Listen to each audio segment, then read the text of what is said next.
Mais allons regarder Zemmour sur BFM TV.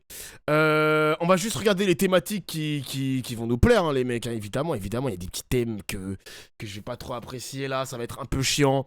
Surtout que le mec, des fois, quand tu parles un peu écologie, peut-être que Zemmour il va botter en touche parce que tout ce qui lui intéresse, lui, c'est l'immigration, rien que l'immigration, le problème avec l'islam incompatible avec la République. Bref, des fois, de temps en temps, c'est bien de retrouver Zemmour sur d'autres thématiques, juste pour voir s'il a des choses intéressantes à nous dire et voir si le journaliste peut un peu le mettre à l'amende. Parce que ça y est, frère, ça y est.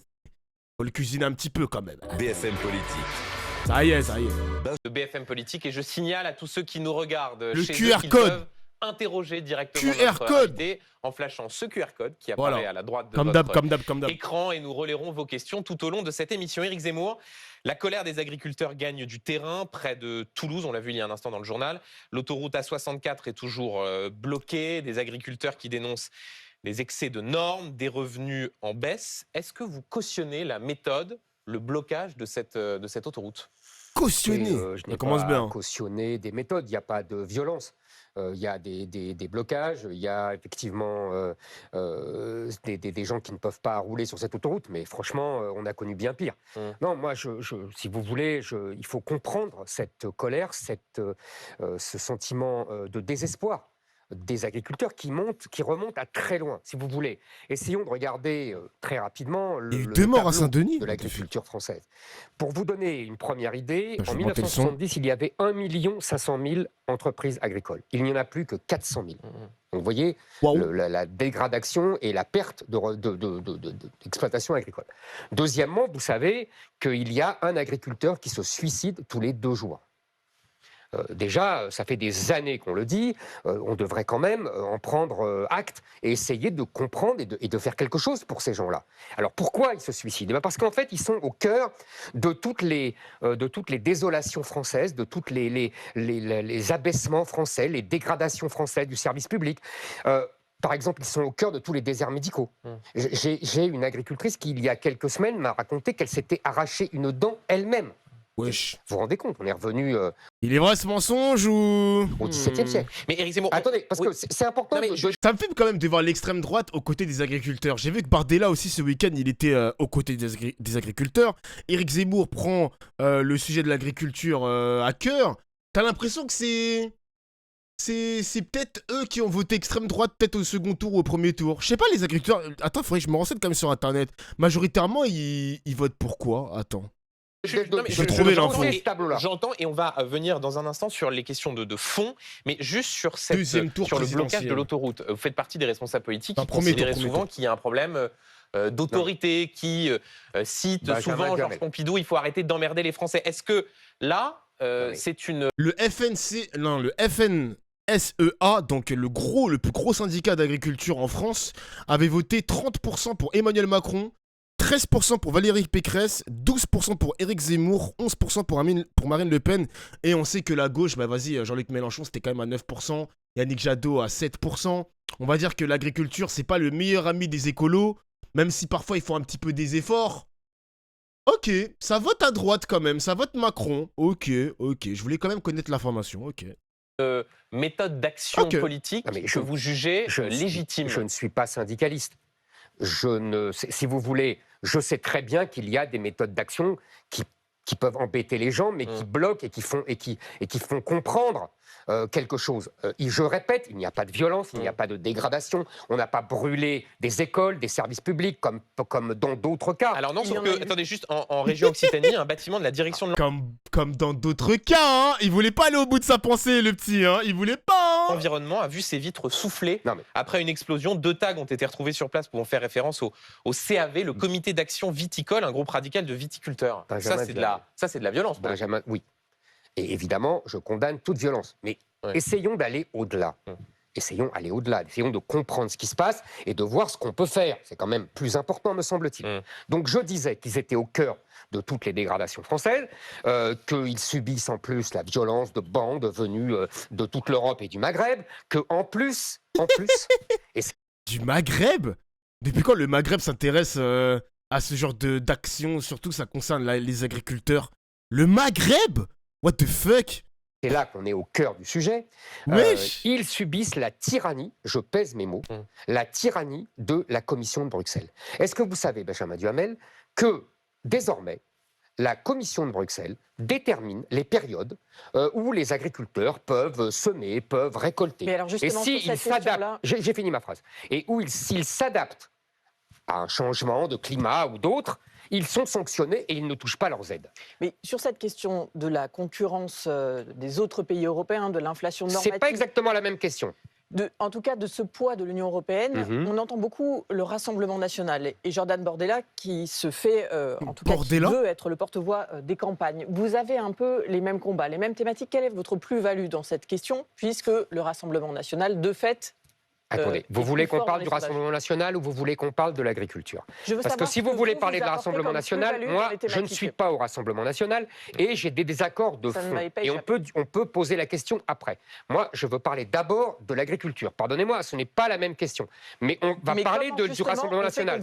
Ah, mais il aime trop pointer du doigt, hein. C'est pas possible d'être aussi mal poli quand même. Sur l'agriculture. Et ben voilà, vous allez m'entendre. C'est pour ça que je veux répondre à votre question. Mais... Ça, par contre, je suis d'accord avec toi, la Mélisse. Hein. L'Union européenne pourrit la vie des agriculteurs, ça c'est vrai. Ça, je suis d'accord avec toi. Je répondrai ensuite à la question du Rassemblement national. Sur l'agriculture, je disais donc qu'il y a la Commission de Bruxelles qui tyrannise les agriculteurs, de toute l'Europe d'ailleurs. Et en plus, nous avons un gros problème en France spécifique qui est la surtransposition des normes. C'est-à-dire que les écologistes ont imposé leur agenda à la Commission de Bruxelles et au Parlement européen, ce qui fait qu'on accumule les normes pour empêcher le glyphosate, etc., etc. Et le résultat, c'est que l'administration française prend un malin plaisir à laver plus blanc que blanc, à faire toujours plus et à imposer à nos agriculteurs ce que l'administration allemande ou l'administration espagnole ou l'administration hollandaise n'impose pas à leurs propres agriculteurs. C'est-à-dire que nos agriculteurs sont concurrencés doublement. Ils sont concurrencés d'abord par des produits qui viennent de l'extérieur de l'Union européenne et qui ne respectent aucune norme. Et dans la France aussi, et deuxièmement, ils sont concurrencés par les Espagnols, les Allemands, les Hollandais et d'autres à l'intérieur de l'Union européenne qui respectent moins les normes que nous respectons. Et donc il faut faire quoi? Du protectionnisme? Le protectionnisme n'est pas un mot... interdit, vous savez, Benjamin Duhamel. Non, mais sauf que quand on sait que l'agriculture française est exportatrice nette, si vous dites il faut bloquer les produits, il faut arrêter les échanges avec tel ou tel pays, il y aura réciprocité. Et dans ce cas-là, vous aurez les mêmes agriculteurs, les céréaliers notamment, qui diront attendez. Ils ont voté 30% Macron, donc assumé. Moi, je m'attendais à voir les agriculteurs voter massivement pour l'extrême droite, tu vois. Moi, je m'attendais à ça. Et moi, je parle du premier tour, les mecs. Hein. Premier tour, ça a quand même voté à 30% pour Macron, source du plus gros syndicat d'agriculture en France. Je m'attendais pas à ça. Honnêtement, je m'attendais pas à ça, alors que, tu sais, t'avais l'arc des gilets jaunes, t'avais, tu sais, la France un peu rurale, etc. En dehors de la France urbaine, on avait la France rurale qui voulait aussi revendiquer une augmentation de salaire, qui voulait une baisse des prix, qui voulait aussi une baisse au niveau de l'essence. Je m'attendais franchement à au moins voir la gauche, non pas forcément la gauche, parce que je sais que la gauche qui est très écolo aussi, qui ont un programme écolo assez important, les agriculteurs n'aiment pas forcément se frotter avec les écolos. Mais... à côté de ça, je m'attendais à avoir l'extrême droite en première position dans le secteur agricole. Ouais, Macron, bon, après toutes les dingueries qu'il a fait en 2017 et jusqu'en 2022, c'est bizarre quand même. Franchement, c'est bizarre. Faut pas confondre le monde agricole et le monde rural, c'est pas la même. Ouais, mais bon, tu vois où je veux en venir quand même. Tu vois où je veux en venir. Quand c'est les agriculteurs qui bloquent ou qui dégradent, c'est pas le même traitement que lorsque c'est des manifs, retraites ou des éco-terroristes. Le 2 poids 2 mesures, tu veux dire, monsieur Lujo? Le 2 poids 2 mesures, peut-être? Ça va nous pénaliser aussi. Vous avez raison, mais d'abord, Benjamin Duhamel, un tarif protectionniste ou protecteur n'a jamais empêché de commercer. Deuxièmement, les pays qui nous vendent leurs produits qui ne respectent pas les normes, par exemple le Maghreb ou l'Amérique du Sud ou l'Ukraine, ce ne sont pas ces pays-là à qui on vend. On vend à d'autres pays. Donc, vous voyez, il n'y a pas la même chose. Et leurs produits sont moins chers. Ils sont moins chers parce que est-ce que vous êtes aussi prêt à dire aux consommateurs français, vous allez payer votre poulet, vous allez payer toute une série de produits plus chers que s'ils sont produits en France? C'est un autre sujet. Oui, mais vous avez raison, ce n'est pas un sujet négligeable. Je voulais simplement répondre à votre question. D'abord, votre question, j'y réponds. Donc, il faut bloquer les produits qui ne respectent pas nos normes. Mais là, vous avez raison. évidemment, les produits agricoles français sont plus chers, mais parce que, premièrement, la main-d'œuvre est beaucoup plus chère. On en revient à notre histoire qui est sur toute l'économie française des charges trop importantes. Et par ailleurs, les normes sont appliquées trop strictement. Donc il faut jouer sur ces deux registres. Vous dites qu'il faut un Frexit sur l'agriculture, il faut sortir de ces normes. Mais je n'ai jamais dit ça. Alors justement, je vous répète que les Allemands et les Hollandais respectent moins strictement les normes. Si déjà l'administration française pouvait commencer de moins persécuter nos agriculteurs, ça serait déjà pas mal. Vous disiez tout à l'heure, il y a un vrai problème sur l'écologie, d'après vous. C'est-à-dire, il faudrait à un moment donné dire... Te laisse pas bête Dofla, le FNSEA n'est pas représentatif du monde agricole. Les agriculteurs syndiqués se font de plus en plus rares, notamment les petits agriculteurs de campagne. Tu veux dire que sur les 30% de Macron... Après oui, je parle vraiment que des syndiqués du FNSEA. Mais comme je prends en compte le fait que ce soit le plus gros syndicat, avec évidemment, je sais qu'il y a plein de petits syndicats dans le monde agricole, j'ai pris quand même la stade du plus gros, quoi, le plus gros. Donc oui, ne vous arrêtez pas uniquement à cette stade de ce syndicat-là, hein, évidemment, les mecs. Oh, la police, là! Ah non, c'est les pompiers. Ouais, force les pompiers, ouais, les gars. Pardon, excusez-moi. Excusez-moi, je reprends. Un peu stop à l'écologie, ça rappellerait d'ailleurs la phrase merci de Will Nicolas pour le Sarkozy. Quand il disait l'écologie, ça commence à bien faire. Il l'avait dit au Salon de l'Agriculture. Vous reprendriez ces mots aujourd'hui? Écoutez, je pense d'abord que les écologistes, l'écologie politique, oui, ça fait longtemps que ça commence à bien faire. Je pense que les Verts sont depuis longtemps des gauchistes, en vérité, qui poursuivent un agenda d'extrême gauche, qui se moquent complètement de l'environnement et de la nature pour imposer leur vision du monde, féministe, transgenre, etc., et immigration. Donc, effectivement, il faut lutter contre les écolos et contre les Verts. Et par ailleurs, il n'y a pas d'écologie de droite. Mais vous avez raison, d'abord, l'écologie au départ est de droite. Donc on pourrait remonter à très loin, au 19e siècle. Les premiers à avoir compris... C'est pas vous faire offenser, Éric Zemmour, que quand on écoute vos discours ou qu'on a écouté votre campagne présidentielle, on ne peut pas dire que le sujet de l'écologie était celui qui était le plus présent. Non, vous avez raison. Mais parce que je pense qu'il y a des sujets fondamentaux qui cuisine-le, mon gars.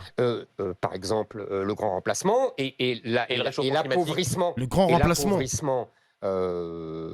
Économique. Et le réchauffement climatique existe, je ne le nie pas. Je vois, par exemple, je discute avec nos agriculteurs qui nous disent qu'effectivement, il y a un changement de climat, etc. Il y a un réchauffement climatique. Là-dessus, il n'y a pas de sujet. Absolument.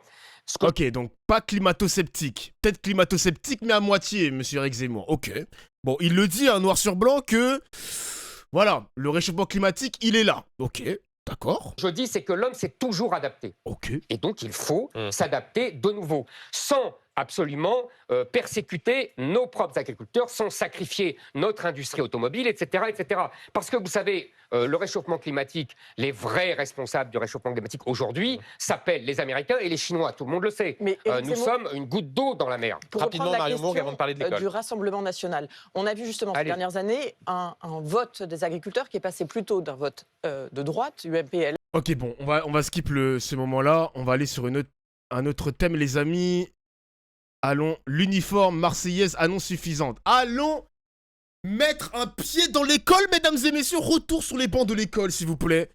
Ah, qu'est-ce qu'il en pense de ça, là, l'uniforme? En plus, les gars, j'ai vu que sur Twitter, ils avaient posté un croquis de l'uniforme. Un croquis, genre, la tenue pour l'année prochaine. Pas dégueulasse, hein, quand même. Hein. Franchement, pas dégueu, les gars. Franchement, la tenue, elle a du flow. On n'est pas sur des personnages, la tenue officielle de Jujutsu Kaisen. Mais c'est pas mal. La semaine moi, passée, j'aime bien. En vrai, ça passe. On est d'accord, Maquet. Il faut expérimenter l'uniforme, dit-il. Enfin, la tenue unique. On généralisera si c'est concluant. Les élèves doivent apprendre la Marseillaise. On va revoir les cours d'éducation civique. Tout ça est plutôt à droite, plutôt conservateur. Est-ce que là, vous vous dites, enfin, il a compris, j'applaudis? Bah écoutez, je ne vais pas... Ça a commencé avec M. Attal. Je ne vais pas critiquer leurs propos, puisque ce sont exactement les miens pendant la campagne présidentielle. C'est-à-dire, ils font du Éric Zemmour, c'est ça que vous voulez dire? Vous savez, même le président a repris même mon slogan de la campagne présidentielle, pour que la France reste la France. Mais c'est lui qui fait du Zemmour ou c'est vous qui faisiez du Macron? Excusez-moi.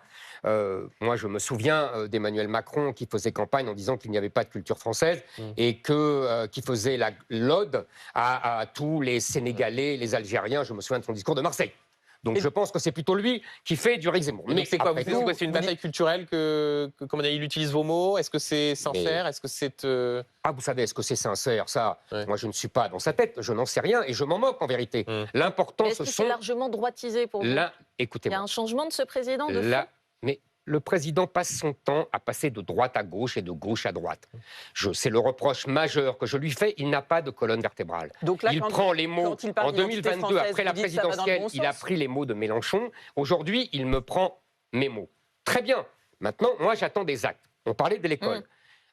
Évidemment, quand M. Attal interdit la baya, je ne peux qu'applaudir. Quand M. Attal dit qu'il faut créer des classes de niveau, en clair, il faut supprimer le collège unique. C'est exactement ce que je proposais pendant la présidentielle. Maintenant, j'attends des actes. Vous savez, je suis responsable et président d'un mouvement qui s'appelle Parents Vigilants, qui a 75 000 membres et qui me fait remonter tout ce qui se passe dans les classes et les écoles. Et qui traque le moindre élément dans les enseignements qui peuvent, d'une façon ou d'une autre, être en désaccord avec la vision idéologique que vous portez. Benjamin Duhamel, choisissez bien vos mots. Oh, traqué. Benjamin qui cuisine Éric Zemmour, pourquoi pas les mecs? Nous ne traquons rien. Ah, vous avez affiché sur les réseaux sociaux des enseignants non, pas du tout, pas du tout. Dont vous déploriez les enseignements. Non, nous n'affichons pas de nom. Nous dénonçons quand les écoles françaises font de la propagande à nos enfants. De la propagande immigrationniste, de la propagande de genre, de la... Putain les gars, à ce qui paraît, l'année prochaine, dans le programme scolaire, et je crois que c'était une annonce de Gabriel Attal, il y aura un programme pour les petits-enfants, pour l'initiation à la sexualité. Vous avez entendu parler de ça sur Twitter ou pas les gars? J'ai vu qu'il y avait ça. L'initiation à l'éducation sexuelle, quelque chose comme ça les mecs. Corrigez-moi si je me trompe. Hein. J'ai vu la news passer, j'ai vu l'intervention de Gabriel Attal à l'oral. Initiation à l'éducation sexuelle pour les petits-enfants. Bizarre! Et oui, le programme Evras comme en Belgique, bah finalement ça va être copié de la Belgique et ça va être ramené en France les mecs. Hein. Peut-être qu'il va falloir s'inquiéter les gars. Hein. Moi, je suis un peu contre. Hein. Les enfants, ils ont pas à s'intéresser à la sexualité aussitôt quand même. Laissez-les tranquilles. Laissez jouer à la PSP, à la Switch, à Mario Kart, je sais pas moi. Propagande LGBT, de la propagande. Voilà, nous refusons effectivement qu'il y ait ce type de propagande. Donc, je pense que pour l'instant, rien n'a changé.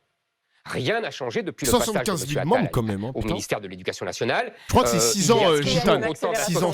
Par exemple, sur l'uniforme, si on prend la question de l'uniforme, est-ce qu'il y a une accélération puisque désormais Emmanuel Macron prône sans expérimentation dans les écoles? Vous dites, bon, bah, très bien, ça va dans le bon sens, et on a passé, entre guillemets, la seconde sur cette question-là. Oui, j'attends de voir les uniformes dans les classes. J'attends de voir les classes de niveau que je propose depuis des mois. Mais est-ce qu'il n'y a pas un petit côté école des choristes, un peu sépia au fond, on a beaucoup parlé, on va en parler dans un instant concernant la polémique liée à la ministre de l'Éducation nationale, des heures qui manquent dans le public. Est-ce que... Donc là, je t'explique c'est quoi. Rappelle-toi, je suis prof, c'est juste expliquer que leur corps est le leur et qu'il faut respecter les parties intimes, c'est tout.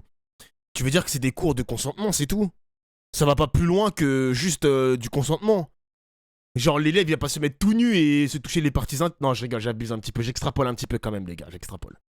Donc là aujourd'hui avec les réseaux etc, la pornographie n'a jamais été aussi accessible et banalisée. Donc peut-être apprendre aux enfants certaines choses serait pas mal selon moi. Mais après les gars, moi, j'en ai déjà parlé en stream. Même si ça se mettrait en place, j'aimerais le voir. En fait j'aimerais... pas assister au cours, tu vois, mais voir le programme. Genre, c'est quoi les thèmes, c'est quoi, qu'est-ce qui va être abordé pour les enfants. J'aurais bien aimé le savoir l'année prochaine. Donc, s'il y a des profs qui me remontent les sujets d'école, que je puisse le partager au stream, à mon chat, etc. Mais moi, je suis pour les mecs, hein. Et je sais qu'il y a des professeurs qui me regardent en stream. Donc, moi, je signe tous les jours la team. N'hésitez pas. Il y en a qui sont curieux aussi dans mon chat, hein. Il y en a, ils veulent le savoir, hein. Ouais, Doufla, fais-nous cette passerelle, s'il te plaît. Les gars, je vais vous cuisiner ça. On va trouver un prof qui va me partager le programme. T'inquiète. Normalement, les programmes sont consultables par tous, non? Bah, après, le problème, c'est qu'il y a des fainéants sur mes streams. Il y a des fainéants sur mes streams, donc faut que je fasse ça pour vous. Si je vais devoir cooker ça pour vous, les cuisiner, genre. Et en plus, c'est pour l'année prochaine, c'est pas pour maintenant, je crois. Ou pour la rentrée de 2024. Ça aussi, il faudrait que je me renseigne. Je vais me renseigner, les mecs, je vais me renseigner. que vraiment on résout les problèmes de l'éducation nationale en parlant uniforme, en parlant marseillaise, en parlant éducation civique? Est-ce que c'est vraiment, le problème central de l'école pour les enfants aujourd'hui? Deux choses. Un, vous avez tout à fait raison de parler des heures qui manquent, parce que là aussi, M. Attal avait promis qu'il n'en manquerait pas une, et on voit que rien n'a changé. Les parents vigilants m'ont fait remonter cette histoire dans le collège de Pierre de Ronsard, vous savez, à Chartres-le-Loir, dans la Sarthe, où il y a 25% des professeurs qui manquent. Donc vous avez tout à fait raison là-dessus, c'est un problème majeur. Mais je ne peux pas vous laisser dire que le reste n'est pas fondamental. Si vous voulez, aujourd'hui, l'école, depuis 20 ans, s'est effondrée. On le voit dans les classements PISA, ça fait 30 ans que je le dis. L'école s'est effondrée parce que... Ça me fait chier, hein, mais il a raison sur ça. Il a raison sur ça, putain de merde. Ça me casse les couilles. Ce qu'elle a changé de paradigme. À l'école française de jadis, qui reposait sur le mérite, l'excellence, le travail, nous avons troqué une école qui repose sur l'inclusion, sur l'enfant au centre de l'enseignement, sur le savoir qui n'est plus transmis mais qui doit être créé par les enfants. L'uniforme, ça ne change pas grand-chose à tout ça. Hein. L'uniforme. C'est ça qu'on a du mal à comprendre. Est-ce qu'il n'y a pas un changement de culture, en fait, tout simplement? Non, mais des jeunes élèves, en quoi l'uniforme rétablit vraiment l'autorité ou gomme les inégalités? Elle ne rétablit pas l'autorité, elle rétablit, une certaine égalité entre les gens, elle règle les problèmes de costumes islamiques. Et troisièmement, elle permet de faire... Costume islamique. Mais frère, ça y est, ils ont arrêté la baya. Qu'est-ce que tu veux qu'ils fassent d'autre encore? Le mec, il parle encore de tenue islamique, alors que la baya n'était même pas considérée comme une tenue islamique. Oh. Tenue islamique, costume islamique. On en est là sur le vocabulaire, les mecs. Hein. On en est là, hein. Putain. Faire comprendre aux enfants que l'école est un sanctuaire où il y a le culte du savoir et non pas...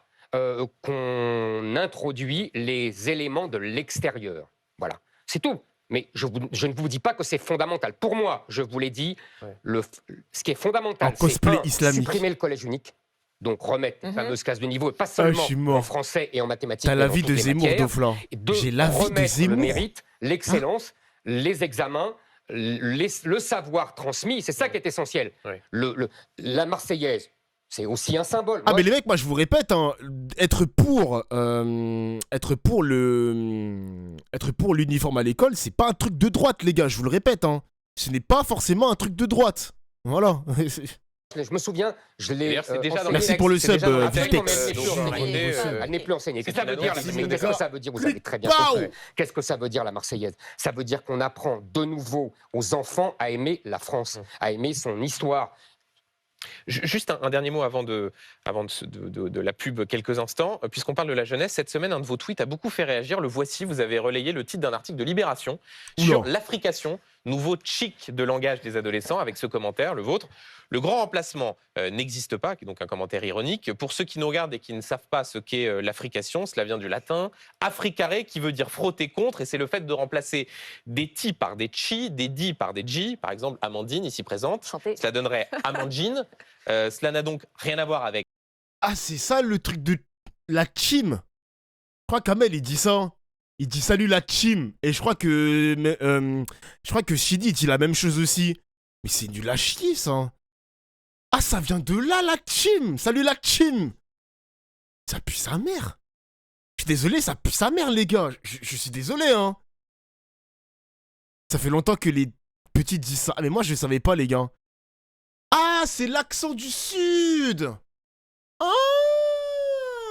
ça vient du sud, ce truc. Ah, je savais pas. C'est pas nouveau, je pense. C'est une façon de parler. Ouais, moi, je pense que je suis trop vieux pour ça, les gars. Qu'est-ce que du chi? Salut la chim. Ah, ok, c'est l'accent du sud. D'accord, ok. D'accord, ok. Donc, il y a des sudistes sur mon stream qui parlent comme ça aussi, ou c'est un truc de vieux, c'est un truc de jeune, c'est un truc de... Salut Lucho. Lucho, ça va ou quoi Lucho? C'est un truc de zoomer, ok. Non, parce que l'Africation, voilà, je pense qu'il va revenir là-dessus, peut-être Benjamin Duhamel, mais quand il parle de l'Africation, il y a le Afri. Et je pense que Zemmour, il a tweeté ça en mode Afrique. il a dû se tromper par rapport à ça. Donc peut-être qu'il va revenir là-dessus, Benjamin Duhamel, pardon. Vas-y, on écoute. L'Afrique, un linguiste dans le Figaro précise même que cela a toujours existé, notamment dans les langues romanes. Vous vous êtes trompé, vous avez plaqué cette obsession de l'immigration sur la langue française. Voilà. J'aime beaucoup, vous savez, paraître un imbécile aux yeux d'un idiot est un plaisir de fin gourmet. Vous connaissez ce mot-là. Donc j'ai beaucoup aimé cette semaine, pas pour vous, pour tous les gens qui m'ont tombé dessus, qui me sont tombés dessus en disant hey, ils confondent Africation, il n'y a qu'un F et Africation, il y a 2 F. Les grimaces. F et African F. Très bien. Je veux bien passer pour un imbécile. Mais ça va pas. Maintenant, je vais vous dire. Il est qui fou. parle comme ça? Qui dit qui parle comme ça à part la jeunesse maghrébine des banlieues? Tout le monde le sait. Pardon, encore les Maghrébins. Aïe, aïe, aïe, aïe, aïe, aïe. C'est pas possible, la fixette sur eux à chaque fois. Hein. Tout le temps, les amis, tout le temps. À Marseille. À Marseille. Certes, le linguiste en l'espèce dit que ça existait quand concernant les langues romanes. Oui, les linguistes disent qu'ils ne tombez n'identifient pas pas dans le l'origine. panneau de ces pseudo-sachants qui ne sont en fait que des militants. Hein. Moi, je ne tombe pas dans ce panneau. À Marseille, mais à Marseille, les pieds noirs, ce n'est plus une ville française. Qui dit que c'est seulement les Maghrébins Excusez-moi, les pieds noirs et les Maghrébins ont vécu ensemble pendant des siècles, un siècle. Les pieds noirs influencés par les Espagnols et les Italiens. Pardon, Exemo, mais vous semblez dire avec une forme d'évidence qui n'est pas avérée. Excusez-moi, Benjamin Duhamel. Qui aujourd'hui parle de cette manière? Qui? Tout le monde sait que c'est la jeunesse maghrébine et africaine. Et les jeunes français qui sont tellement acculturés par eux. D'où Éric Zemmour, c'est quoi? C'est au doigt mouillé ou Écoutez, je laisse les gens juger. Ils le savent très bien comme moi. Mais on a toujours par ailleurs ce mot, vous saviez ce qu'il voulait dire ou vous vous êtes trompé parce que vous n'avez non, je me suis pas trompé du tout. Je vous répète, je sais très bien qui s'exprime comme cela. J'entends, moi, je marche dans la rue, j'entends les gens parler, j'entends les jeunes parler, je vois comment les jeunes... Il marche dans la rue avec une escorte des gardes du corps, les gars, hein, des gardes du corps recrutés par les Tarsaintes de Marie-Joa, évidemment, pour l'escorter, le monsieur Éric Zemmour. Nos familles sont acculturées par l'influence maghrébine et africaine. Je vois tout ça, j'entends tout ça. Ouais, donc c'est un ressenti, voilà, donc sa source, elle pue sa mère, comme Thaïs, exactement. C'est comme les mecs qui disent la petite musique. Genre, il y a une petite musique qui dit que nanani nanana. La petite musique, c'est quoi comme source? Voilà, j'entends des choses. La petite musique. C'est quoi ta source, imbécile? Le ressenti. Je ne m'aveugle pas. C'est une origine africaine et vous le réaffirmez. Mais ni africaine, oui, maghrébine et africaine. Bien sûr que je le réaffirme, bien sûr. Bon, en tout cas, visiblement, le linguiste dans le Figaro, qui n'est pas un journal de gauche, que je sache, ne dit pas cela du tout. Mais bon, là-dessus, on vous a entendu. On se laisse quelques instants et on revient à tout de suite dans BFM Politique. Restez avec nous. Ah là là là là. C'est marrant quand même, hein. C'est marrant quand même. Comment jugez-vous le verdict du procès de l'affaire Théo? Oh putain, bonne question ça. Ouh, bonne question. Merci Frick pour le raid de 1 viewer. Tu m'arrêtes avec 1 viewer. Merci mon gars. Merci. Bienvenue à l'unique viewer de Frick TKT. Merci mon gars. Tu streamais sur quoi? Le verdict du procès de l'affaire Théo. Je rappelle ce verdict. Les 3 policiers ont été condamnés à de la prison avec sursis de 3 à 12 mois. Rigolez pas, oui, j'ai arrêté. Matraque a également été condamné à 5 ans d'impossibilité de porter une arme et de possibilité d'exercer son métier sur la voie publique. Comment est-ce que vous jugez ce verdict? Écoutez, je ne vais pas être plus royaliste que le roi, puisque mon ami Thibault de Mondrial, qui était l'avocat de ces policiers, a trouvé le jugement équilibré. Je m'aligne sur lui. Maintenant, je voudrais dire 2 choses très vite. La première, c'est qu'évidemment, s'il y a des abus, des bavures, etc., elles doivent être sanctionnées. Mais d'ailleurs, c'était le cas. Et déjà, je crois que la police française est une des polices du monde les plus surveillées et les plus sanctionnées. Deuxièmement, je tiens à dire que je trouve malsaine cette accentuation permanente médiatique sur les rares cas délictueux ou de bavure, etc., alors qu'il faut le rappeler ici à vos téléspectateurs, ce sont les policiers qui sont agressés, attaqués, provoqués tous les jours, qui sont blessés et attaqués par des voyous. Putain les gars, il y a une vidéo qui tourne là en ce moment, il y a un policier qui a interpellé un jeune, je pense que vous l'avez tous vu, vous traînez un petit peu sur Twitter, un jeune qui s'est fait cracher à la gueule, wesh. Le policier lui a lâché un molar dans la gueule, ensuite il l'a interpellé. What the fuck, genre vraiment c'est... Ouais, j'ai vu la vidéo, ça... Ah, tu l'as vu aussi la vidéo? C'est n'importe quoi, wesh. Gros crachat dans sa gueule, non c'est n'importe quoi. Il y a un mec qui filme, la policière, le policier voit qu'il est filmé, du haut du bâtiment, il lui dit descends, descends pour voir, descends. Non, c'est vraiment n'importe quoi, hein, c'est... Dans tous ces quartiers islamisés. Ah là là là et je là. voudrais dire que ce jeune Théo, vous comprenez, qu'est-ce qu'il faisait là? Qu'est-ce qu'il est venu provoquer les policiers pour les empêcher de faire leur travail? Alors, excusez-moi, attendez, moi, quand un policier arrête quelqu'un, je ne vais pas me mêler. Attendez. Je ne vais pas me battre avec un policier. Éric, vous venez de le dire, la justice s'est prononcée. Oui. Il n'a pas été condamné pour rébellion. Ce qui s'est passé, c'est écoutez, qu'il s'interposait dans un contrôle et qu'il se retrouve... Il s'est interposé dans un contrôle. Il se retrouve handicapé à vie avec un coup de matraque et une fissure de 10 cm à l'anus. Donc, je peux expliquer que là, le sujet, c'est le fait qu'il s'est interposé dans un contrôle. J'ai dit ce que j'ai dit au début sur le jugement. Maintenant, je vous dis, moi, et j'imagine que vous, c'est la même chose, si vous voyez la police arrêter quelqu'un ou contrôler quelqu'un, vous n'allez pas vous interposer. Et vous avez de la compassion ce que je veux dire, pour Théo moi, j'ai de la compassion. Ah, il est incontinent à vie carrément. Mais non. Mais non. Je pensais que la blessure, elle était grave, mais pas au point de l'handicaper à ce point. What the fuck? Ah ouais, quand même. Il a un robinet et tout. Ah, mais c'est un fils de pute, le policier, wesh. Ah ouais, c'est vrai qu'il a été invité sur BFM TV. Peut-être qu'on va l'écouter demain, les gars, le passage de Théo sur BFM. On verra. On verra peut-être ça demain, les mecs. Pour tout le monde. J'ai de la compassion pour tout être humain qui est blessé. C'est normal, on a de la compassion pour ce jeune homme parce qu'il a été blessé, il est handicapé, etc. Maintenant, je veux dire que, je le répète, il n'avait pas à aller provoquer les policiers. Moi, vous savez, je parle avec des policiers tous les jours. La vérité, c'est qu'ils sont provoqués tous les jours par ces jeunes de banlieue. Tous les jours, ils viennent au contact pour les provoquer, pour se moquer d'eux, pour les insulter, pour les frapper. Et comme la police française... Les frapper carrément. Il y a un jeune de cité qui va venir, il voit un policier et il va courir vers lui pour aller le frapper. C'est ton ressenti ça, Éric Zemmour? Et hyper surveillée, qu'elle est surveillée par les médias, qu'elle est surveillée par la hiérarchie, qu'elle ne peut rien faire en vérité, qu'ils ont peur de sortir leurs armes, qu'ils ont peur de se battre. Donc ils en profitent. Là, la justice a jugé que ce n'était pas de la violence légitime. Je peux vous dire que ce jeune homme... dans le pays de ses parents, je pense que la police serait moins tendre avec lui. C'est-à-dire que tous ces jeunes gens viennent de pays où la violence, où la police est d'une rare brutalité. Il est français Oui, mais je vous le dis, c'est tout. Je vous dis qu'il y a des différences de traitement. Il devrait demander à ses parents comment, dans le pays d'origine de ses parents, la police traite les gens qui se mêlent comme ça. Je vois pas bien le rapport. Moi, je vois très bien le rapport. Mais la justice a reconnu que la violence utilisée par les policiers n'était pas légitime. Je vous répète, Benjamin Duhamel, que moi j'estime que quand on est devant des policiers qui font leur travail, on ne va pas s'interposer et on ne va pas se mêler et on ne va pas les provoquer. Après, évidemment, il y a des risques. Question de Marion Mourgue sur la polémique autour de la ministre de l'Éducation nationale. Oui, est-ce qu'on va retourner sur Oudéa Castéra ou pas? Je regarde juste, attends, on est à la 23e minute. Natalité...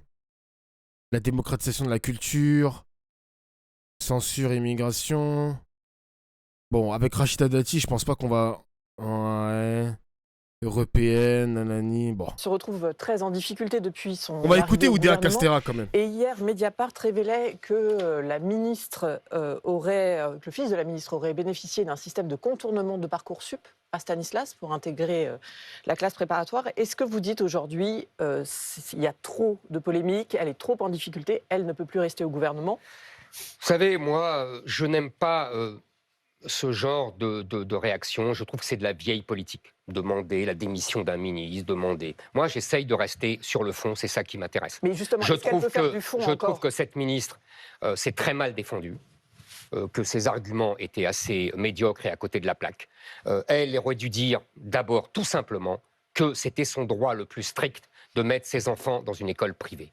Tous les Français qui le peuvent mettent désormais leurs enfants dans les écoles privées parce que l'école publique s'est effondrée, parce que le niveau scolaire est lamentable et qu'en plus, il y a parfois de la violence et de ce que je vous ai dit tout à l'heure sur la propagande dans ces écoles. Donc, tous les Français rêvent de mettre leurs enfants dans l'école privée. Simplement, il y en a qui n'ont pas les moyens. Du milieu scolaire. Voilà. C'est pas un rêve de mettre... Moi, j'ai envie de mettre mes enfants dans l'école privée, mais uniquement si l'école publique continue de s'effondrer. Si, dans les années à venir, peut-être que dans 5 ans, j'aurai un gosse, les gars. Dans 5 ans, peut-être que l'école publique sera de meilleure qualité. À ce moment-là, je le mettrai en école publique. Mais si l'école continue de se dégrader comme ça, les mecs, ça donne pas envie, quoi. Enfin, je suis désolé, hein. Je veux le meilleur pour mon fils, ma gueule. Mais moi, j'irai pas trouver des excuses un peu bizarres à la Oudéa Castéra. Je le répète encore en stream et je le répète depuis des années. Je veux le meilleur pour mon fils. Point final. Et merci Picafou pour le sub. Jure, un nouveau sub. Merci, mon gars. Merci, mon gars. Ah ouais, mettre l'école... Enfin... c'est pas... Après, c'est pas un rêve ultime de mettre son élève dans une école privée. C'est la conséquence.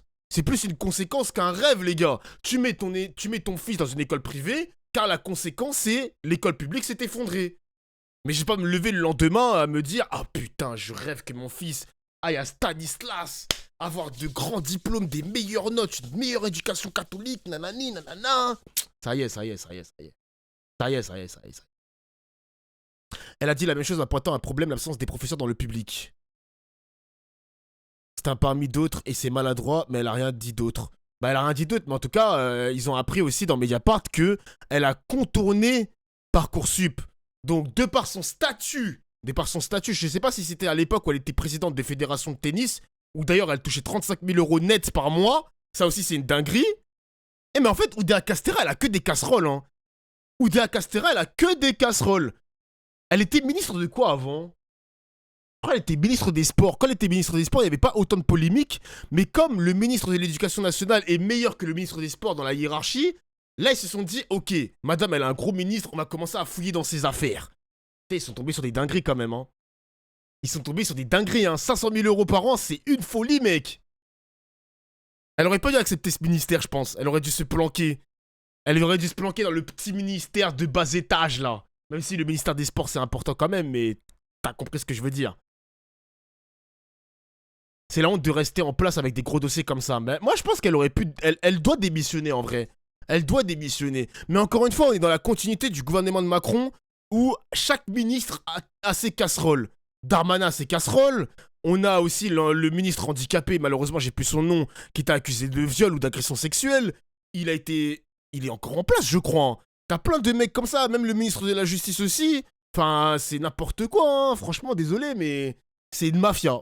Ouais, Abad, voilà, Abad, Damien Abad, merci les mecs. C'est une mafia, les mecs, c'est une putain de mafia, gros. Le seul argument défendable mais et sur entendable. Le contournement dont a bénéficié son fils grâce à un système mis en place à Stanislas, ça vous choque ou pas? Écoutez, ce que vous avez vu dans cet article. Je pense contournement que aussi, système, les deux systèmes d'ailleurs, Affelnet et Parcoursup, sont pour moi pervers. Je veux dire par là que Affelnet, vous savez, c'est ceux qui peuvent entrer dans les lycées, est absolument perverti par le coefficient social qui chamboule complètement tout et qui favorise les gens des banlieues de façon scandaleuse. Par ailleurs, vous savez que les notes qui sont prises en compte ne sont plus les notes au point près, mais entre 10 et 15, on a la même affectation. Bref, il n'y a plus de méritocratie dans l'école, la République, mais donc, de façon définitive. Donc, est-ce que ce n'est pas un problème? Oh putain, la méritocratie, lui, il y croit par contre. Hein. D'avoir une ministre de l'Éducation nationale dont le fils a contourné ce système Parcoursup que, par ailleurs, vous déplorez. Ça recommence, hein. On n'a jamais eu. Absolument. Bah oui. Bon, évidemment que c'est pas bien de contourner la règle, mais je pense que la règle n'est pas bonne. Voilà. Oui, le système n'est pas bon. Donc, je préfère qu'on rétablisse des examens à l'entrée de la 6e, de la seconde, et évidemment un véritable bac qui soit plus sélectif. Vous voyez, ça serait beaucoup plus juste. Elle n'a plus rien à faire au gouvernement. Pour finir sur ce thème, si elle s'est mal défendue, si son fils a contourné Parcoursup, comment peut-elle défendre aujourd'hui les thèmes qui, par ailleurs, vous sont chers sur l'école? Je vais vous dire quelque chose. Évident. Le sort de la ministre de l'Éducation m'importe peu. Pour vous, ça ne change rien sur le fond du dossier? Exactement, ça ne change rien sur le fond du dossier. En plus, si j'ai bien compris, M. Attal aura la haute main sur ce ministère. Elle s'occupera surtout des Jeux Olympiques. Je trouve d'ailleurs que, si vous voulez, le fait de mettre dans le même ministère les Jeux Olympiques et l'école me paraît un peu bizarre. J'aurais préféré qu'on mette plutôt la culture et l'école dans un même grand ministère et qu'on supprime le ministère de la culture. Mais je crois que vous voulez m'en parler. Juste avant de parler de natalité et d'économie, un mot sur ce qui doit advenir cette semaine, la décision du Conseil constitutionnel sur la loi immigration. Bon, attends, allez, on va skip ça. On va juste aller sur la natalité. J'aimerais bien connaître sa posture par rapport à ça. Qu'est-ce qu'il en pense? L'infertilité, natalité, etc. Ça m'intéresse, ça. Salut Octodon, ça va ou quoi? Genre, y'a Kramel, mon gars. Wesh, Kramel, mon gars. Je reprends l'expression de Sandrine Rousseau qui dit que l'utérus des femmes n'est pas une affaire d'État. Vous dites au contraire, Emmanuel Macron met le doigt sur quelque chose d'important et il faut accompagner ce mouvement? Sandrine Rousseau m'amuse beaucoup parce que si je comprends bien, elle qui nous explique avec toutes les féministes et toute la gauche que le privé est politique. Donc, c'est une affaire d'État que de savoir à quelle heure un homme doit faire la vaisselle, mais ce n'est pas une affaire d'État de savoir combien d'enfants nous allons avoir dans le pays. Première chose. Deuxième chose, M. Macron parle d'or. Il a tout à fait raison, la natalité s'effondre en France. Maintenant, comme d'habitude, il ne prend pas les bons moyens et il ne va pas au bout de la logique. C'est-à-dire ? Je m'explique. Nous avons deux problèmes. Le premier problème, c'est que la natalité française baisse et on est loin maintenant du taux de renouvellement qui est de 2,1 enfants par femme. Mais nous avons un problème dans le problème. C'est-à-dire que nous avons une natalité des femmes d'origine étrangère extra-communautaire qui explose. Nous avons une natalité des femmes algériennes qui est à 3,6 enfants par femme. Pareil pour les Marocaines, les Tunisiennes, les Turques et les Africaines. Elles font plus d'enfants, je parle des Algériennes et des Maghrébines, que dans leur propre pays. C'est-à-dire qu'il y a une surnatalité de ces femmes-là par rapport à leur propre pays, où elles font moins d'enfants. Donc, je pense que là, vous savez qu'aujourd'hui, en 2023, 29% des enfants qui sont nés sont avec un ou deux parents extra-communautaires. C'est-à-dire que là, le grand remplacement prend l'ascenseur. Et ils naissent français. Et ils naissent français. Wesh, il a dit le grand remplacement prend l'ascenseur carrément. Mais qu'est-ce que c'est que ça, putain? Mais attends, mais comment il connaît les stats, les gars? D'où il sort cette statistique de se dire que il y a les Algériens qui sont en France, les Algériennes, pardon, qui sont en France, ont plus d'enfants que dans leur pays d'origine. On a une stat de ça, genre? C'est possible d'avoir une statistique de ça? C'est pas si... Source, il l'a entendu dans la rue. Il l'a entendu dans la rue. Non mais c'est intéressant ce qu'il dit, parce que bon, évidemment, les fake news, vas-y, ça sort de sa bouche comme quand il boit de l'eau, quoi. Voilà, les fake news attirent l'arigot. Mais c'est vrai que, est-ce qu'on a en France une statistique qui parle de, je sais pas moi, un noir a plus d'enfants, l'Africain a plus d'enfants que le Français lambda, le Martiniquais, les Maghrébins, les étrangers, le Polonais, le nanani, nanana. On n'a pas ça, je crois. Hein. Ça n'existe pas, les mecs, hein. Donc je sais pas où est-ce qu'il sort cette stat, mais... Bon. c'est... Encore une fois, c'est d'être son ressenti, hein. Encore une fois. Le ressenti. Et c'est pour ça que je veux supprimer le droit du sol. Ça ne vous a pas échappé, cher Benjamin Duhamel. Mais donc ça veut dire quoi? Ça veut dire qu'au fond, il faut avoir un discours politique consistant à dire spécifiquement aux femmes blanches, allez-y, faites des enfants pour... Benjamin Duhamel, je parle des femmes une autre françaises. Ah, attends, il y a un mec qui m'a sorti une stat. Attends. Oh. Attends. VAR. Mais non, t'es sérieux? Il a dit 3 en plus, il a dit 2,5, t'es sérieux? Ils ont fait une stat sur ça, l'INSEE? Oh, la vie de ma mère. Alors, des femmes nées à l'étranger s'établit à 2,3 enfants par femme en moyenne contre 1,7 pour celles nées en France. Il est le plus élevé pour les femmes nées au Maghreb, donc 2,5, et dans les autres pays d'Afrique, de 3,3. Donc, attends, il a pas menti? Jure, la vie de ta mère, il a pas menti. Pour la première fois de notre existence, Éric Zemmour n'a pas menti. Ouais, je suis choqué, je suis choqué. Non, la team. On va aussi s'africaniser, hein, la team. Oh, je suis mort, putain. Je pense que aujourd'hui, nous vivons, je le dis depuis des années, nous vivons en danger de mort pour le peuple français. Il y a un autre peuple qui s'installe, qui fait beaucoup d'enfants, qui développe sa culture avec nos impôts et qui s'impose partout, qui est une espèce de colonisation dans d'innombrables endroits où la culture française, où les mœurs françaises régnaient. Aujourd'hui, est-ce que ça t'étonne, Dofla? Pourquoi ça devrait m'étonner? Je comprends pas. En plus, il a un discours très alarmiste, hein. T'as raison, Render. Hein. Non, mais moi, moi, ce qui me choque, en fait, c'est pourquoi pourquoi on a une baisse de la natalité. On a déjà parlé la semaine dernière. Bon, évidemment que les réponses sont multiples. C'est multifactoriel. Il y a plein de conséquences de pourquoi la femme et l'homme ne veulent pas avoir d'enfants. On a le réchauffement climatique, on a l'inflation, on a aussi la peur de la monoparentalité, le fait que, vas-y, il y a beaucoup plus de divorces en France. Donc, élever un enfant dans un cercle monoparentalité, c'est un peu compliqué. Enfin, il y a plein de problèmes, les gars. Il y a plein de problèmes. Plein de problèmes. Les femmes ont une carrière aussi, hein. Évidemment, les femmes ont une carrière. Elles n'ont pas envie de sacrifier leur carrière pour un enfant. Donc, c'est leur choix aussi. Choix de carrière / choix personnel. Et moi, je leur en veux pas, évidemment. Donc ouais, les gars, moi, s'il y a une femme qui me dit « Frérot, je t'aime bien, mais... Enfin, je t'aime, bébé, mais j'ai pas envie d'avoir un enfant parce que j'aspire à une grande carrière personnelle, ambitieuse. » Bah, y a pas de problème. Y a pas de problème. Il y a des gens qui ça les dérange ou pas, les gars?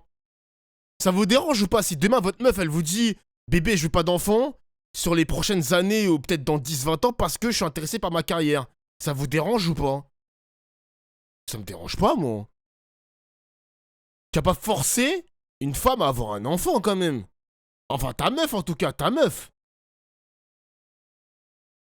Est-ce que tu veux des gosses? Moi je veux bien des gosses. Après, là où la réponse... Bon, c'est un peu égoïste que je vais dire, les gars, c'est un peu égoïste. Tu peux respecter le choix de ta partenaire, mais si toi tu aspires à avoir des enfants et malheureusement ta partenaire ne veut pas, bah le couple va forcément se diviser parce que tu aspires à autre chose. Mais tu vas quand même respecter le choix de ne pas avoir d'enfants. Donc le couple va finalement, voler en éclats, quoi. C'est juste la vérité, les mecs, hein, c'est juste la vérité. On se sépare dans le pire des cas, mais au moins tu respectes son choix de carrière. Je respecte, mais je me sépare. Oui, voilà. En France, il y a des Français d'origine étrangère qui disent qu'il y a trop d'étrangers et vous leur donnez des voix, c'est illogique. J'ai rien compris, mais merci de ta participation. Elle peut faire les deux en vrai. Les deux, quoi? Avoir un enfant et garder sa carrière. Eh ben, si son patron, c'est pas un fils de pute, oui, elle peut avoir une carrière, elle peut avoir un enfant et décoller dans sa carrière professionnelle. Mais encore une fois, ça dépend de plein de choses, les mecs. Ça dépend de plein de choses. Si son patron... Si par exemple, la meuf, elle est en congé maternité parce qu'elle s'occupe de son gosse, le patron, il va avoir son...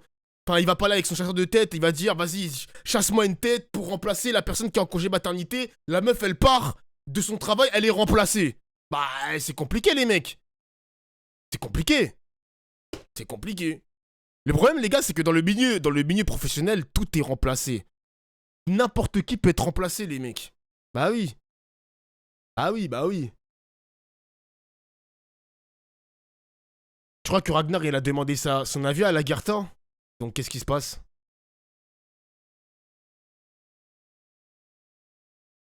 Continue à ken mes refs. Attends, c'est qui ce mec? C'est qui ce clown?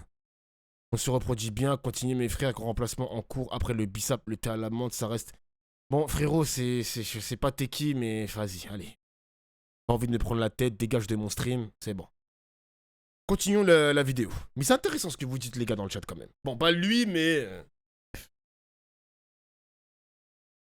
Elle peut ne pas avoir de patron et être... Ah, mais c'est encore... Ah, mais les gars, mais là où je vous comprends, mais si la meuf est patronne, c'est encore pire. Si la meuf est patronne, elle te dit... Bon, frérot, j'ai une boîte, j'ai un business... Le business, il a pas encore explosé. Elle est en mode, vas-y, je construis quelque chose. Et vous savez que construire un business en France, c'est compliqué. Et ça prend du temps à mûrir. Donc si ça prend entre 5 et 6 ans, bon, faudra que l'homme soit patient quand même. Hein. Faudra que l'homme soit patient. Mais bon, voilà, quoi. Compliqué, quoi. Et bon, après, si la meuf, elle a un business qui a explosé, etc., elle peut léguer son business, elle peut léguer une partie de son travail pour avoir un enfant, pour être en congé maternité, etc., frère. Enfin, c'est compliqué. C'est compliqué. Mais je comprends les décisions des meufs qui te disent frérot, je veux pas de gosse pour l'instant. Je peux comprendre la décision. Je peux comprendre. Aujourd'hui, à Clichy-sous-Bois, comme à Marseille, ce dont vous m'avez parlé, ce ne sont plus les mœurs françaises qui règnent. C'est un autre peuple, une autre civilisation. On peut ne pas être naïf et voir qu'il y a des endroits où il y a des problèmes d'islamisme, des problèmes d'intégration, de dire Clichy-sous-Bois et Marseille, c'est plus la France. Ce n'est plus, excusez-moi, ce n'est plus le peuple français, à part quelques exceptions, et ce n'est plus la culture française. La culture française, ce n'est pas le rail, Benjamin Duhamel, ce n'est pas les kebabs partout et le halal. Ça, ce n'est pas la culture française. Pardonnez-moi, si vous pensez... Ah là là, mais c'est un malade, ce mec. C'est la culture française, libre à vous, mais pas moi. C'est pas le kebab. Je dis pas que ça remette en cause le fait que ce sont des villes françaises. Ce sont des villes en France. C'est pas la même chose. Ce sont des villes. Qu'est-ce que vous pensez par exemple des mesures d'Emmanuel Macron, par exemple on parle de natalité. Je continue sur la natalité. Vous voulez qu'il y ait davantage de naissances avec des Françaises. Qu'est-ce que vous pensez par ailleurs du congé de naissance que propose Emmanuel Macron, 6 mois, que pourraient prendre indifféremment d'ailleurs les femmes et les hommes. Vous étiez opposé au congé paternité pendant votre campagne. Donc j'imagine que vous n'êtes pas du tout d'accord. Non, je pense que c'est un piège. Pour les femmes qui veulent rester avec leur enfant pendant 2 ou 3 ans, comme elles le font aujourd'hui. C'est un piège parce que sous couvert d'égalité, on va réduire le temps qu'elles ont envie de consacrer à leurs enfants. Donc je suis hostile effectivement d'inciter les pères à passer davantage de temps avec leurs enfants. C'est très bien que les pères passent leur temps avec leurs enfants. Je ne suis pas sûr. Vous savez, tous les psychanalystes vous disent que jusqu'à 6 mois, 1 an, les enfants ne connaissent que leur mère. Donc moi, je me fie aux travaux scientifiques. Deuxièmement, je voudrais dire que tous les spécialistes de la petite enfance. Excusez-moi, tous les spécialistes de la petite enfance vous disent ça. Donc en résumé, le père va travailler et la mère reste avec l'enfant. C'est une vision que vous assumez toujours aujourd'hui en 2024. La mère le porte, chère madame. Oui, Ah ouais, la vision de la femme au foyer et l'homme qui travaille, quoi. D'accord, on est dans le conservateur, carrément. Le père ne porte pas l'enfant, jusqu'à preuve du contraire. Non, mais le père est plus autant que la mère. Est-ce que vous savez que, puisque manifestement, vous faites comme tout à l'heure avec l'affrication, c'est-à-dire que vous prenez de haut mes réflexions, je vais vous dire, est-ce que vous savez que la femme enceinte aujourd'hui, la science a découvert que la femme enceinte développe des éléments qui, justement, ont un lien avec le bébé et qu'elle le garde dans son organisme. Est-ce que vous savez ça? Ce n'est pas le père qui développe ça. Est-ce que vous savez qu'il y a... Il peut développer un autre lien. Comment? Il peut développer un autre lien. Oui, bien sûr. Mais je ne dis pas, mais comprenez bien, je ne dis pas qu'il ne faut pas développer le lien avec le père. Au contraire, c'est très important. Je ne vous dis pas le contraire. Je vous dis que ce n'est pas le même. Et que, donc, je réponds à votre question. Maintenant, moi, j'ai des mesures. Je propose une prime de naissance de 10 000 € dans toutes les zones rurales, c'est-à-dire moins de 2 000 habitants pour les parents français actifs. Je propose ça parce que je pense que c'est une mesure qui peut relancer la natalité française. Maintenant, je pense qu'au-delà des mesures économiques, financières, il faudra aussi revenir sur le sabordage par François Hollande de la politique familiale et revenir à l'universalité, à l'universalité des allocations. Mais je pense qu'il y a aussi une bataille culturelle à mener.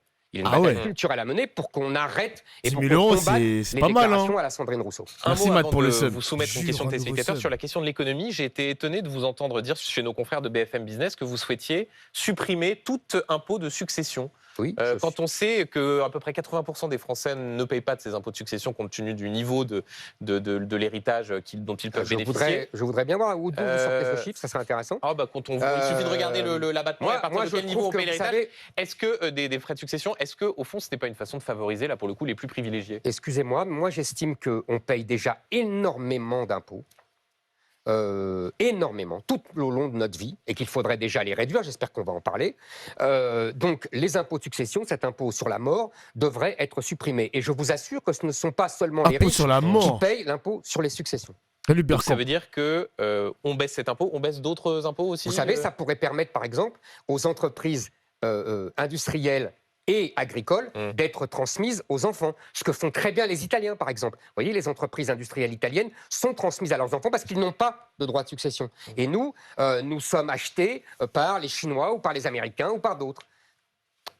Encore une question, puisqu'il me reste un peu de temps avant la question d'un téléspectateur. La liste Marion Maréchal aux européennes, dans les sondages, plafonne dans la plupart des sondages sous le niveau de François-Xavier Bellamy et les Républicains. Pourquoi est-ce que ça ne décolle pas? Écoutez... plafonné, je ne suis pas d'accord avec vous. Entre 5 et 6%. Non, c'est pas vrai. Non, je ne suis pas d'accord. On progresse au contraire de 5 à 6, de 6 à 7, voire à 8. Les Républicains, au contraire, eux, plafonne à 8. J'ai même un sondage récent où ils descendent en 6 et où la liste de Marion Maréchal vous serez devant est à les 7. Républicains, puisque Je ne fais pas de pronostic. Je ne fais pas de pronostic. Je dis que la liste des Républicains en 2019 était partie de 14 et qu'elle a fini à 8. Là, elle part de 8. Donc je ne sais pas où elle finira. En plus, la liste des Républicains a un gros problème, c'est que M. Bellamy est tout seul à penser ce qu'il pense et à voter ce qu'il vote. C'est-à-dire que tous les gens qui sont avec M. Bellamy pensent le contraire de M. Bellamy et la liste, les députés LR qui sont dans un groupe qui s'appelle le PPE, ces gens-là votent avec les socialistes et avec les Verts au Parlement européen, encore une fois, contre ce que pense M. Bellamy. Donc M. Bellamy est tout seul dans sa liste. Donc c'est très bien, il sera content, il va faire campagne. Bien renseigné quand moi, même. je dis aux électeurs de LR, ne votez pas pour lui, ça ne sert à rien, parce qu'il est tout seul à représenter ce qu'il représente. En revanche, nous pensons tous la même chose. Et Marion Maréchal est une très bonne tête de liste. Il nous reste 1 minute. Comme promis, Sandrine, téléspectatrice, vous demande Karim Benzema a porté plainte contre vous pour diffamation. Qu'en pensez-vous?